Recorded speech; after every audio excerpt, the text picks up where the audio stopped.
Today, April the 24th, 2015, is 100 years to the day since Sheffield United beat Chelsea by 3-0 in the FA Cup Final at Old Trafford, Manchester. It's also 100 years since the Gallipoli landings, and we're really privileged to have sat here in the museum at Bramall Lane two daughters of our FA Cup winning boys of 100 years ago. We have to our right Dora Cook, who is Dora Winter, who is the daughter of the great Billy Cook, and to the left hand side we have Margaret Ellis, who is the daughter of the scorer of the first goal in that game and the man who was named the man of the match, Jimmy Simmons. Welcome home to Bramall Lane, ladies. Thank you. Dora, we've been privileged to know you and your family for many years. But Margaret, you are a new member of the family. How did we find you? Would you like to tell us? Well, I have to get this right. My grandson's fiancée works with a colleague, and they were talking about Sheffield United, and she said, "Oh, my fiancé's grandfather played for Sheffield United," and then they got in touch with you, didn't they? That's right. And of course, your father came from a very small village in Derbyshire called Blackwell. But the connection with Sheffield United doesn't only go through the name Simmons. Would you mind telling us who your father's uncle was? Well, we always called him Fawkes, but I believe in Sheffield he's known as Fatty Fuchs. Fatty isn't Fuchs, it? that's yes. right. So yes. what an illustrious family that was. Dora, Yes. Your father, as we said already, was the great Bill Cook, the right back. Now, Bill joined Sheffield United from his local team in Hebburn, didn't he? But of course, your father's quite interesting in United history, because he got more than one FA Cup winners' medal. Yes, in 1925, the year I was born.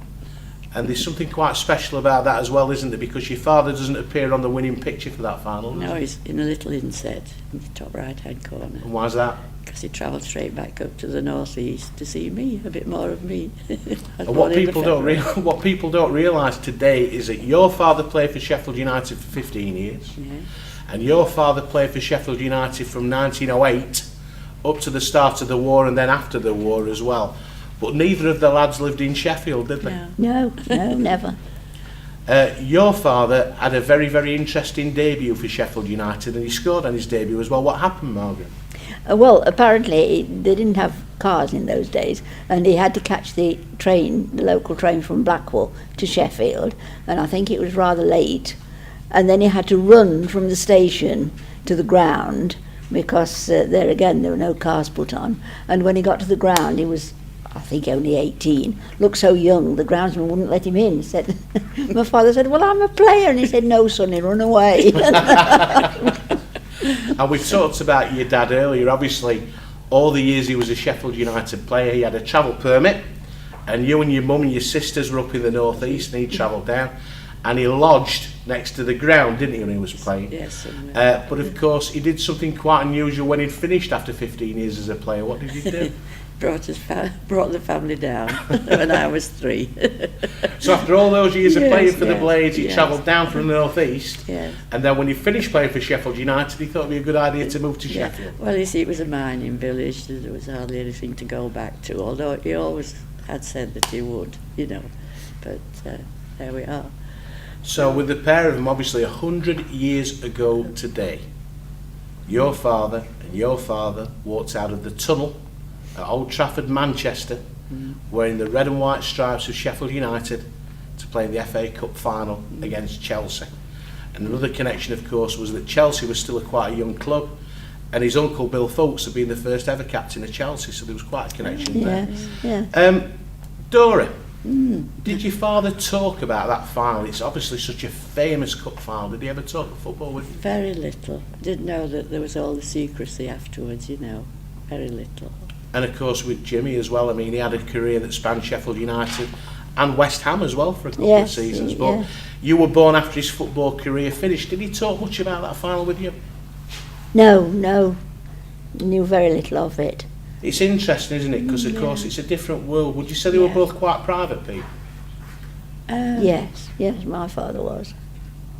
My dad was very outgoing, he talked to anybody, and everybody knew him. That's interesting, because your dad used to I mean, obviously they lived around, he had a pub and a sweet shop and other things in Sheffield. But his later years, he lived at Falls Lane, and your father used to walk everywhere, didn't he? Oh yes, that's when he lost this medal. You know, he Oh, well, that's a good story. Perhaps you'd tell us what happened there with his 1915 FA Cup win as well. Oh, well, there was a knock on the door one day, and my father answered the door, and Mr. Cook, yes, have you lost something recently? He said, not that I know of. He said, oh, and it was the 1915 medal which had been found in wood seats, and someone had handed it into the police station. So how had he managed to lose it, Dora? Oh, it had come off his watch chain. I don't know why. He probably hadn't, because he would put it on the watch chain, wouldn't he? And probably wasn't strong enough.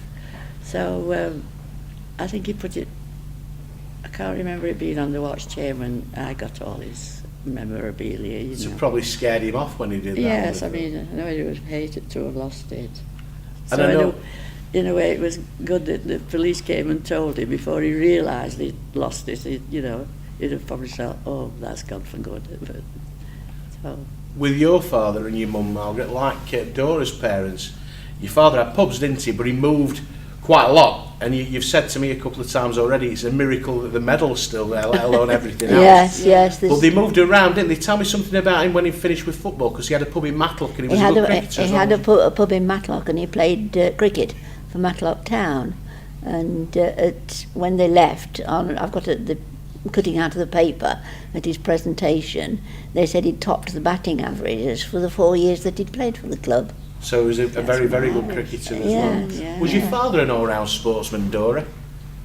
I would say my father would have a go at anything, you know. He used to have a game of golf, but don't think he ever attained any heights.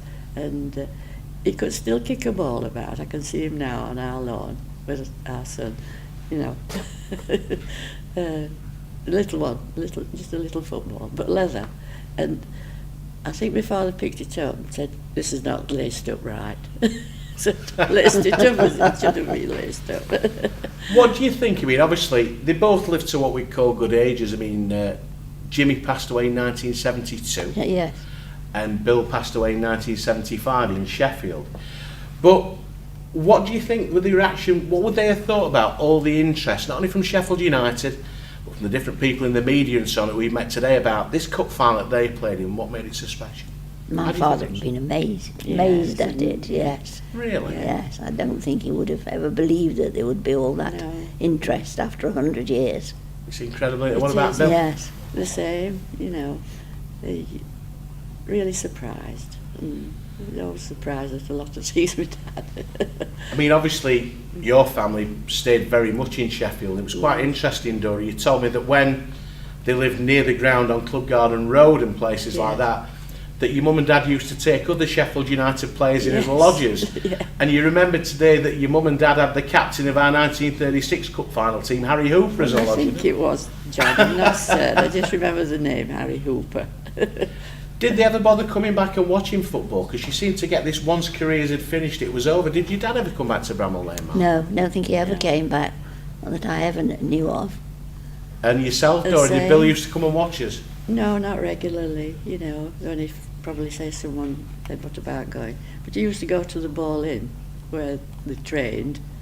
Oh, you remember the... I do.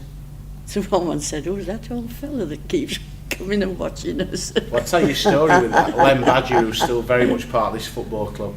Len could remember a little old boy that used to come and watch the lads train at the Ball Inn with his flat cap and his muffler on. And he said he'd just stand there and he'd say, hello lads, are you okay?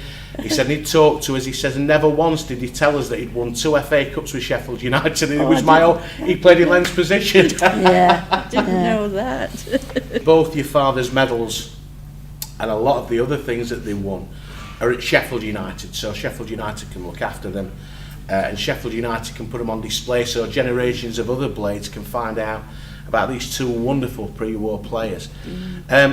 Last week, both yourselves and your children, so the grandchildren of Bill and the grandchildren of Jimmy, came to the game against Bradford City, and you came into the museum, you unveiled this wonderful cabinet, and then we took you out pitch side for the applause of the crowd. How strange would it be that a Cook and a Simmons were side by side after 100 years ago?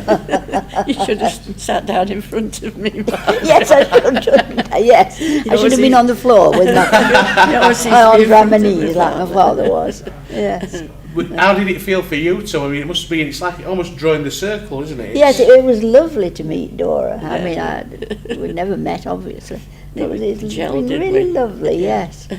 And it's funny, as you say, on the team picture that's behind you, the winning team, Bill Cook is sat very much at the end of the second row with his arms folded, looking very stern, because of course the team were told not to smile as a mark of respect for those dying in the war. But of course, sat bang in front of Bill is Jimmy, your father. Yeah. And it seems strange that those two are almost fate, isn't it? That you two are together. Yeah, Those those are the two been you before, found. haven't they? Well, some photograph, I think, Yes, standing yes. together, you know, when they're going somewhere. That being the case, obviously football has united you two, which is Yes. strange, isn't it? Will you Yes. keep in touch now? I Yes, certainly hope so, yes, yes. I hope so. For many years. Thank you, Margaret. Dora Nothing Winter, like optimism. You got to think it. Dora Winter and Margaret Ellis, it's a true honour to welcome you back to Bramall Lane. 100 years to the day since your father's played such a big part in our history by winning the FA Cup for the club for the third time. And on behalf of everybody at Sheffield United and its supporters, I want to thank you for all the assistance you've given us, helping us trace the thing with your fathers and the career that they had for us, both of them, and also for trusting us with the medals that they won all those years ago. So on behalf of every Blade, thank you to the pair of you. Thank you Well, very it's much. an honour for us, isn't it? It is Margaret? indeed.